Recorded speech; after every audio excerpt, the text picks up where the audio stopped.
Bastards YouTube channel. Joined here this evening with Terry, Vic, and of course myself. I am Nick.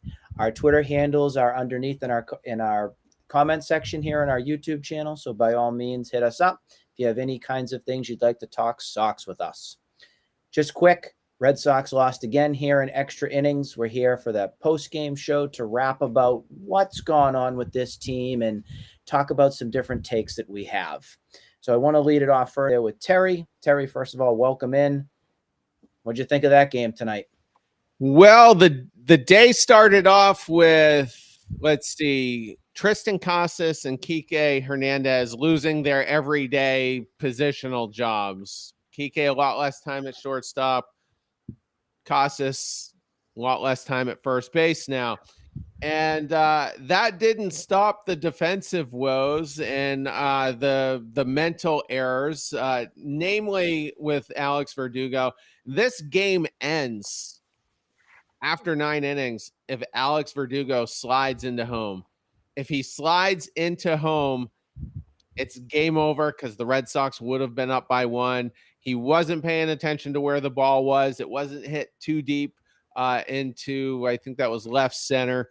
And the ball comes in, catcher makes a good play, but a slide, he would have been unreachable if he was down low because of the way the catcher kind of had to reach in after making the catch.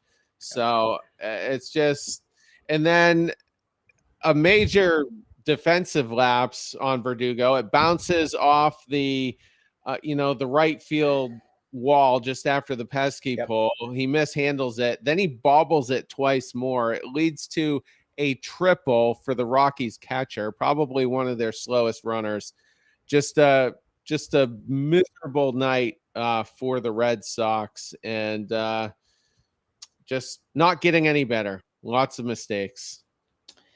Yeah, Terry, I'm in the same predicament as you on Verdugo. That was a sloppy game right there. I also have to mention Carlos Fablis, third base coach. I thought his performance tonight was some very questionable calls on some sends. Definitely deserves some criticism here this evening. I hate having to blame those third base coaches. It brings me back to the days of Wendell Kim when we always used to blame him from everything that was going on over there. But they got to be smarter on the bases, and I just think it was a total lack of judgment on a lot of different plays that we saw from tonight, in particular with Verdugo's.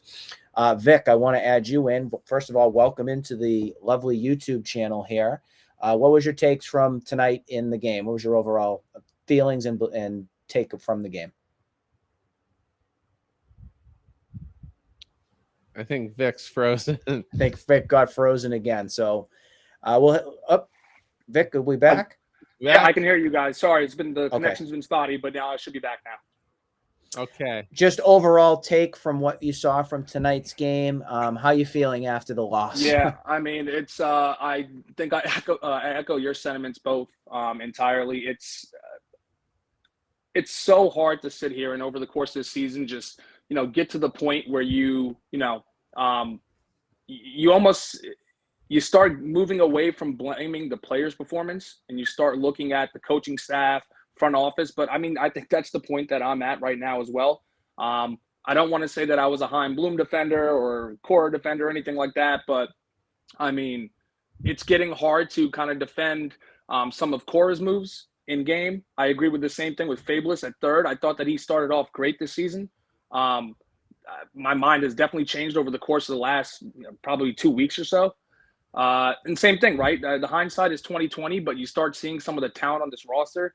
I think the depth is actually kind of rearing its ugly head now as well. You're seeing some of these pinch hit spots, and it's hard to not, kind of go back and look at some of Bloom's moves.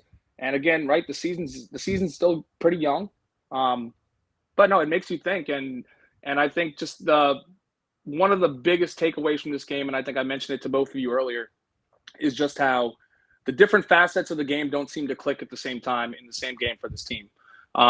You get pitching where, Crawford got knocked around in that early inning, but still the pitching gave you a chance to win, and we weren't able to come through with a timely hit.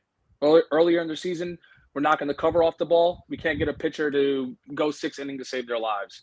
The defensive miscues over the last month or so. It's extremely frustrating. We can't seem to get everything going, on all cylinders in the same game. And I mean, the record is just it's reflective of it. One of the big things that really aggravated me the past 2 games is that you have runners second and third, or you have a runner on second with nobody outs, and they can't even move the runner over to the next base. They can't even hit the ball on the ground to advance a runner. They get these opportunities, and then they piss them away.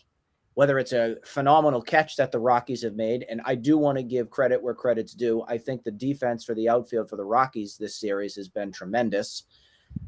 But whether it's unlucky or whether it's just not getting it done, it's still a results business, and they are not getting the job done in the clutch, and it is resulting in these losses mounting and mounting right now, which just can't happen. No, I agree 100%. And the question for both of you, doesn't it seem like they've just been lined up in the exact spot that some of these balls have just been scorched? I mean, especially within the infield, sometimes it seems like, okay, that's an easy base hit right to the first baseman, right to the third baseman. It's been extremely frustrating, but again, right, it is a results-oriented business, and that doesn't reflect in the box score. It just shows an out. Even Duran, when he was it Sunday or Saturday's game, and the ball was it hit him.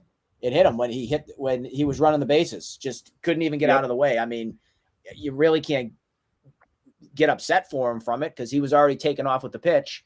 But still, it's these things keep happening and happening and happening with this team. And it just becomes, I'm shaking my head left and right on what the heck they're going to do next. So hopefully they can get it all fixed and they can get it all together. But right now it's not looking so pretty for these Boston Red Sox. Terry, did you have anything else that you wanted to add? Just one quick observation. It's a much different lineup dynamically when Jarren Duran is in it. And I know we all wanted Adam Duvall to come back. It's hard to not be teased by that explosive start that he had, but I don't think Duvall is that good of a defender. I mean, Duran was tracking, the fly balls, getting to him pretty quickly, much better defending. But look at tonight's game, him stealing 2 bags. He stole second and then he stole third on a close play. It's just a totally different vibe, and the anxiety level for whoever our opponents are is much higher, when Duran's in the game. So he wreaks havoc on the bases, and you have to find a place to put him. Whether the bat is going consistently or not, you have to figure out a spot to put him into. And I think with some of the changes that they made with the Kike going to second, center field kind of rotation, and Casas and Turner kind of be in the first base with their change there. Hopefully that gets him more into the lineup. Before we do our prediction on tomorrow night's game, I just want to go quickly. My overall thought from these past 2 games in general is that Alex Cora just looks checked out. He looks like he is completely given up, thrown the towel in, has no idea what direction he wants to head. I mean, even look at how lucky they got with Corey Kluber here tonight. I mean, he almost got scored on, but they got 2 innings out of him, which was decent. But the management of the bullpen, situational hitting, even on the bench, your last guy up tonight who struck out was Reese McGuire. You really want Reese McGuire to be the last out in your lineup? I don't think so. So roster management, I know it's a part of Bloom, but still Cora's going to make better decisions. Agreed. And right now I'm questioning those moves that he's made, especially recently. Yeah, and I think you put yourself in a tough position in some of these games when, you head into 3 straight extra inning games. The bullpen will be a little more taxed, and you're going to call on guys like Garza to pitch in the 10th when realistically he probably never would have, right? But, no, I agree. I think that does come down to Cora's in-game management because it's a hard sell that there was no one else available to come in besides Garza, especially when you desperately need to, give yourself a chance to win the series with a rubber match tomorrow. And that's just not the case. Terry, who do you got for tomorrow? Short and sweet. I think Whitlock should go 6 or 7 innings of 1 or 2 run ball. And I think Gomber should be out of there, giving up at least a 5 spot around the 4th or 5th inning if he's lucky.